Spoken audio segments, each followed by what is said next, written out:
রাজধানীর গুলশানের একটি হোটেলে চলছে বাংলাদেশ ব্যাংকের স্বাধীনতা ও সক্ষমতা নিয়ে আলোচনা অনুষ্ঠান। সেখান থেকে এই মুহূর্তে সরাসরি যুক্ত হয়েছেন সহকর্মী শাহরিয়ার ইমন। ইমন, আলোচনা এখন ঠিক কোন পর্যায়ে রয়েছে জানাবেন? যতটুকু আলোচনা হয়েছে কেন্দ্রীয় ব্যাংকের বিষয়ে বক্তারা কি পরামর্শ দিচ্ছেন?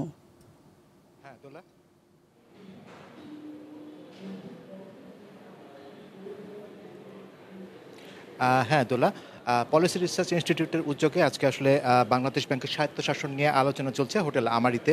এবং এই আলোচনাটি আসলে গোল টেবিল বৈঠক। এখানে আপনার বিশিষ্টজনরা রয়েছেন, ব্যাংকিং খাতের যারা আপনার ডেপুটি গভর্নর রয়েছেন, এখানে আপনার সিপিডির নির্বাহী পরিচালক আছেন।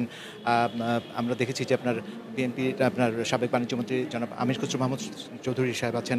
এবং এখানে আপনার বিভিন্ন শ্রেণী পেশার মানুষ আছেন, বিভিন্ন ক্যাটাগরি যারা এই ব্যাংকিং খাতের বা ব্যাংকের যে আপনার স্বায়ত্তশাসন নিয়ে এখানে আলাপ আলোচনা চলছে। আবদুল্লাহ, আসলে এখানে যে মূল আলোচনার যেই বিষয়টি রয়েছে সেটি জানতে আমাদের সাথে এই মুহূর্তে যোগ দিচ্ছেন সিপিডির নির্বাহী পরিচালক ডক্টর ফাহমিদা খাতুন। আমরা তার কাছ থেকে পুরো বিষয়টি জেনে আসবো। ডক্টর ফাহমিদা খাতুন, আপনাকে আমাদের এই বিজনেস আয়োজনে আপনাকে স্বাগত জানাচ্ছি। আপনার কাছে যেটি জানতে চাই সেটি হচ্ছে যে ব্যাংকিং খাতে যে স্বায়ত্তশাসন নিয়ে আলোচনা হচ্ছে, মূলত আসলে স্বায়ত্তশাসনের কোন কোন বিষয়গুলো নিয়ে এখানে আলোচনা করছেন বা কিভাবে এই স্বায়ত্তশাসনটিকে সম্ভব? এখানে ব্যাংকিং খাত বলতে এখানে কিন্তু কেন্দ্রীয় ব্যাংকের স্বায়ত্তশাসন নিয়ে আলোচনা হয়েছে এবং সেখানে আমি যে বিষয়গুলো উল্লেখ করেছি এবং হাইলাইট করেছি সেটা হচ্ছে যে আমাদেরকে কেন এখন কেন্দ্রীয় ব্যাংকের স্বাধীনতার কথা জোর দিয়ে বলতে হচ্ছে। সেটার কয়েকটা কারণ। প্রথম বিষয় হচ্ছে যে এই ব্যাংক বাংলাদেশ ব্যাংক অর্ডার 1972 যেটা করা হয়েছিল, সেটা যখন করা হয়েছিল তখন একটা অর্থনৈতিক প্রেক্ষিত ছিল। স্বাধীনতার পরে তখন আমাদের অর্থনীতি বিধ্বস্ত ছিল, ক্লোজড ইকোনমি ছিল। কিন্তু এই গত 50 বছরে আমরা দেখেছি যে অর্থনীতির আকারও বেড়েছে, কাঠামো বেড়েছে, পরিবর্তন হয়েছে এবং অনেক নীতিমালারও পরিবর্তন হয়েছে। দ্বিতীয় বিষয় হচ্ছে যে এই যে ব্যাংকিং খাতটা একটা যেখানে মানুষের ভরসার জায়গা, মানুষ তাদের নিজেদের আমানত রাখে এবং ব্যক্তি খাত সেখান থেকে তারা নিয়ে যে তাদের যাতে অর্থ সরবরাহ করতে পারে সেখানে একটা ভূমিকা থাকে।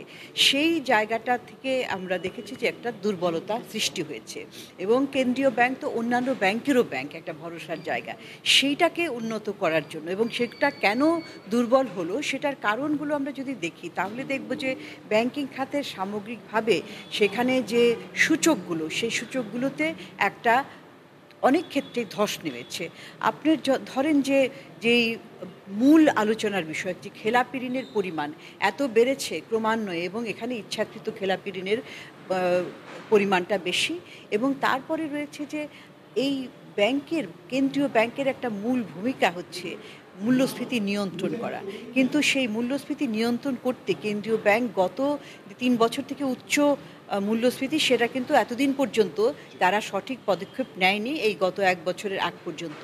তারপরে রয়েছে যে আমাদের যে বৈদেশিক বিনিময় হার, বাংলাদেশি টাকার সাথে বৈদেশিক মুদ্রার বিনিময় হার, সেইখানেও কিন্তু ব্যবস্থাপনার দুর্বলতা ছিল, যার কারণে টাকার উপরে একটা ধরে রাখা হয়েছে, সুদের হারটাকে ধরে রাখা হয়েছে। যে কেন্দ্রীয় ব্যাংকের যে ভূমিকাগুলি অর্থাৎ সামগ্রিকভাবে অর্থনীতিতে মূল্যস্ফীতির চাপ কমানো, প্রবৃদ্ধি, তারপরে কর্মসংস্থান সৃষ্টি করা, সেগুলোর পরিবর্তে এখানে একটা খেলাপি ঋণের চক্র তৈরি হয়েছে এবং কেন্দ্রীয় ব্যাংক স্বাধীনভাবে কাজ করার ক্ষেত্রে একটা প্রতিবন্ধকতার সৃষ্টি হয়েছে।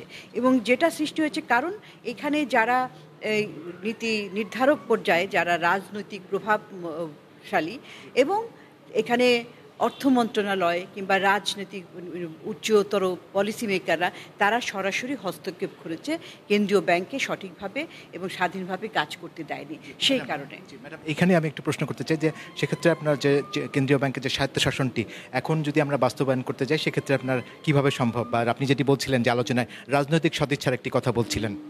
প্রথম বিষয় হচ্ছে যে এই আইনটিকে আরও শক্তিশালী করা, যেটার কাজ হয়েছে এবং কেন্দ্রীয় ব্যাংক আমাদের ওই বর্তমানের ইন্টারিম সরকারকে দিয়েছে। তো সেইখানে কিছু পরিবর্তন করা দরকার। সেখানে গভর্নর, তারপর ডেপুটি গভর্নর কিভাবে নির্বাচিত হবে এবং সেখানে কিন্তু আইনে বলা আছে সেখানে কোনো ব্যুরোক্রেট সরকারি চাকরিতে রয়েছে তারা কিন্তু হতে পারবে না, কিন্তু সেটা আগে হয়েছে। তারপরে হচ্ছে যারা পরিচালক হবে এবং সামগ্রিকভাবে সেখানে তাদের দক্ষতা নিয়োগের ক্ষেত্রে একটা স্বাধীনভাবে যে তাদের রিক্রুটমেন্ট প্রক্রিয়াটা স্বচ্ছতার সাথে, তাদের টার্ম যাতে তারা পূর্ণ করতে পারে সেটি রয়েছে।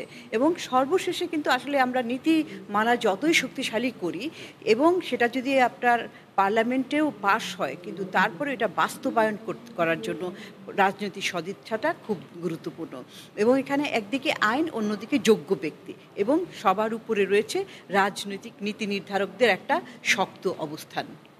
আপনি যেটি বলছিলেন যে সব মিলে যে বাস্তবায়নের ক্ষেত্রে আপনার আগামী নির্বাচিত সরকার যে আসবে তাদের উপরও কি দায়িত্ব বর্তাবে এক্ষেত্রে?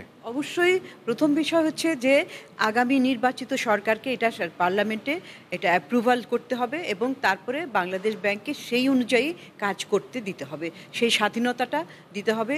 কোনো ধরনের দ্বৈত যে রেগুলেশন, যে অর্থ মন্ত্রণালয়, এফআইডি এবং বাংলাদেশ ব্যাংক এতে চলছে এবং সেটার উদ্দেশ্যই হচ্ছে যে এটা প্রভাবিত করা, কাজকে বাধাগ্রস্ত করা, সেটা থেকে মুক্ত হয়ে বাংলাদেশ ব্যাংকটাকে স্বাধীনভাবে কাজ করতে দিতে হবে।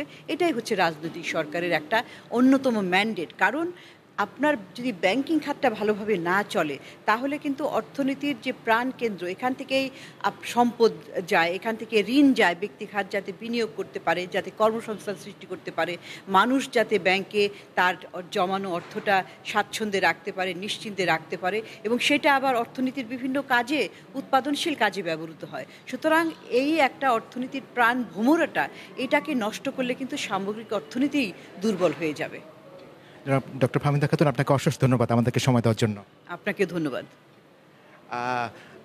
যেমনটি শুনছিলাম যে আসলে ব্যাংকিং খাতে স্বায়ত্তশাসন নিয়ে যে গোলটেবিল বৈঠক সেটি চলছে, এখন চলমান রয়েছে। এখানে আরও বক্তা যারা আছেন তারা কথা বলবেন। আমি যেটি বলছিলাম যে এখানে বিভিন্ন শ্রেণী পেশার মানুষ রয়েছেন, বিভিন্ন বিশিষ্ট ব্যক্তিরা রয়েছেন, বাংলাদেশ ব্যাংকের চিফ ইকোনমিস্ট রয়েছেন, এবং সার্বিকভাবে আসলে এখানে অর্থনীতিবিদরা আসলে এখন আলোচনা করছে। তো আমাদের এখন পর্যন্ত আসলে এতটুকু ছিল, পরবর্তীতে আপনাকে আরও বিস্তারিত আমরা জানতে পারবো। ইমন, আপনাকে ধন্যবাদ।